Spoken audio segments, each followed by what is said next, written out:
architecture and urban space could change with your life.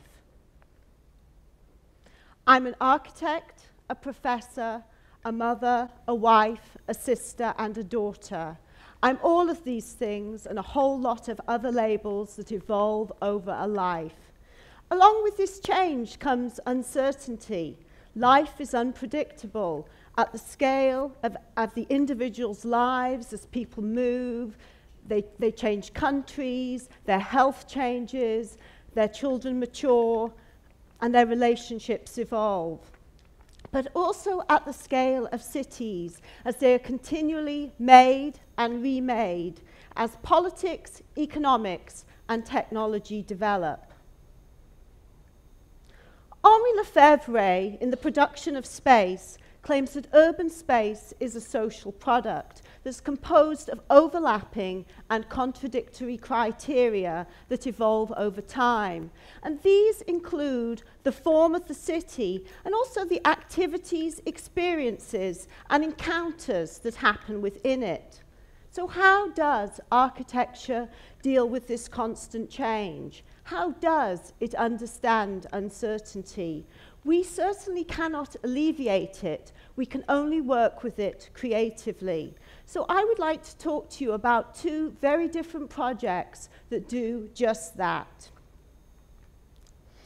One is a building I designed here in Halifax, and the other is a garden in Havana, Cuba, that I've been visiting with students from the School of Architecture for several years.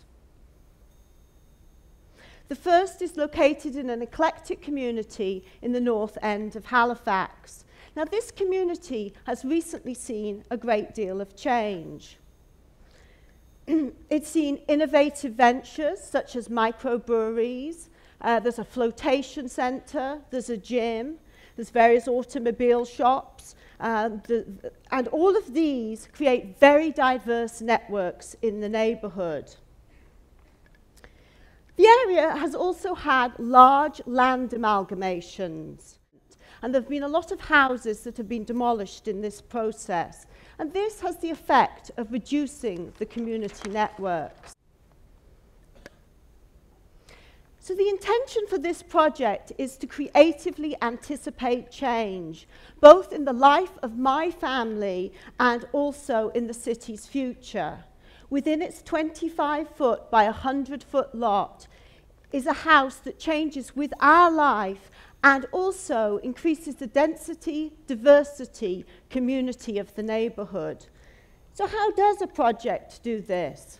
Well, currently there's an office space for my contractor partner and myself, there's a dwelling for our family of 4, and then there's also a live-work rental apartment.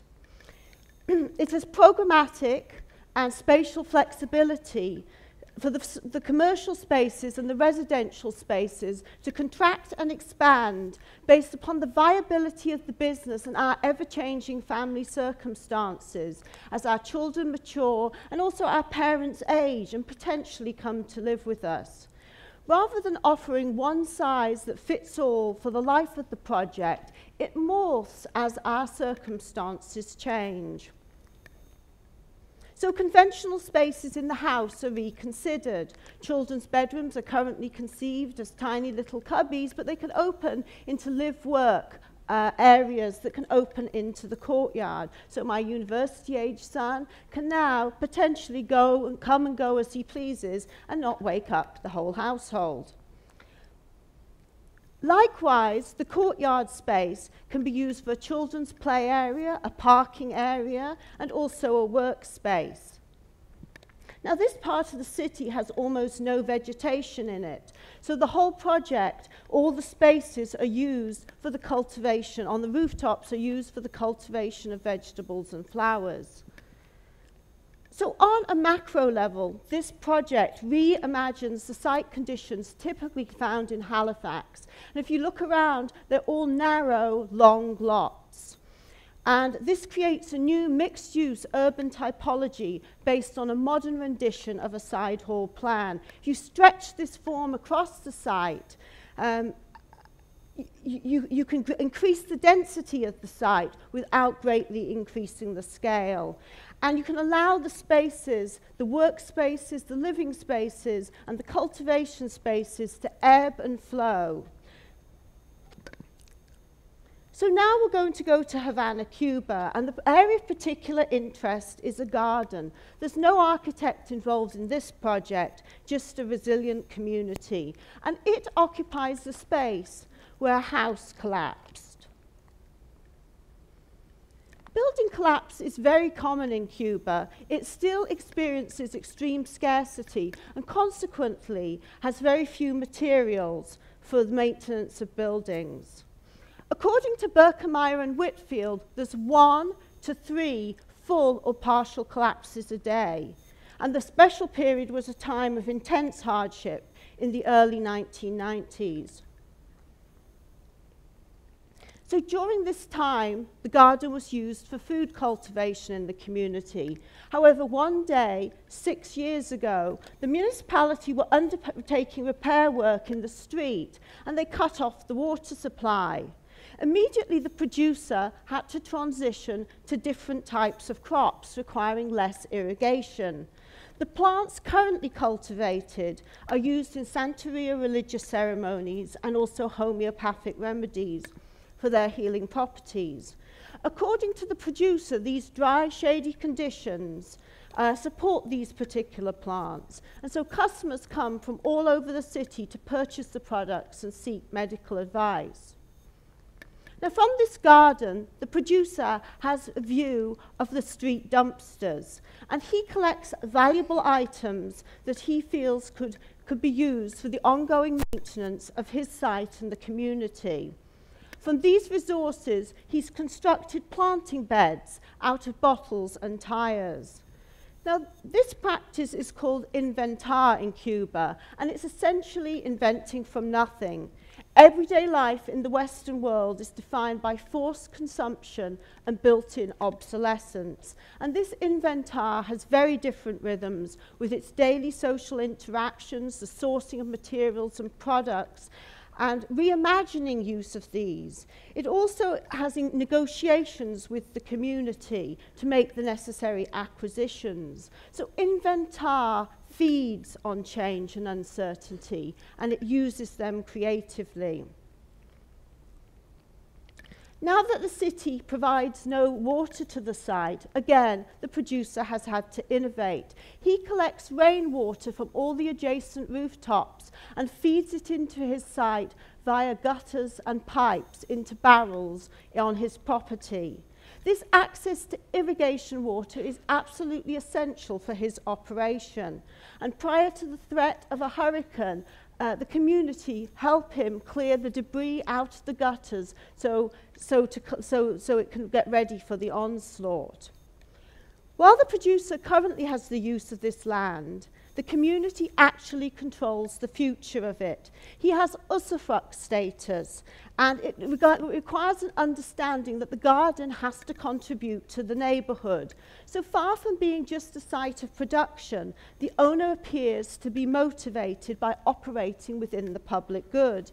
He invites local schools and colleges to his site to learn about green medicine most days of the week. They learn about these medicinal plants and how to tend for a garden. And due to the shade of the site, it is also a place of socializing and street commerce.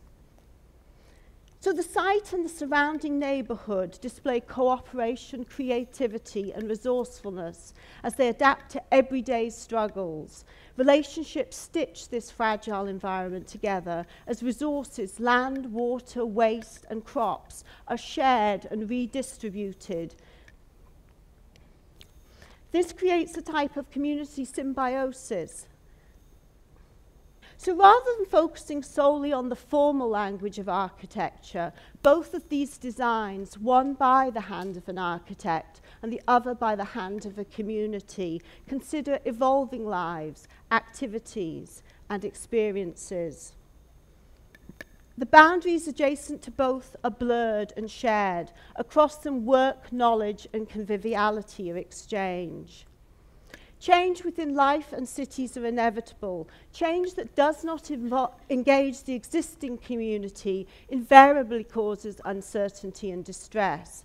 It is important to use the present to construct the future, not by replicating the present, but to work with it creatively. Much can be learned from going into a neighbourhood and listening carefully to the rhythms of everyday life. Rather than attending for a moment, prescribing a treatment to correct a perceived problem and leaving, this type of listening requires continual visits, engagement with the community, and understanding the nuances and the networks of the place. Comprehending these attributes within a community holds far more promise for the future city than the formal, static, and economic indicators that we typically use to measure the success of our cities. It seems as though many answers for understanding uncertainty exist within the community. They are found within the polyrhythmic layers that include the natural, cultural, and social in a resilient ecology that includes people and their everyday activities that together form a transformative and creative view of changing cities and evolving lives. Thank you.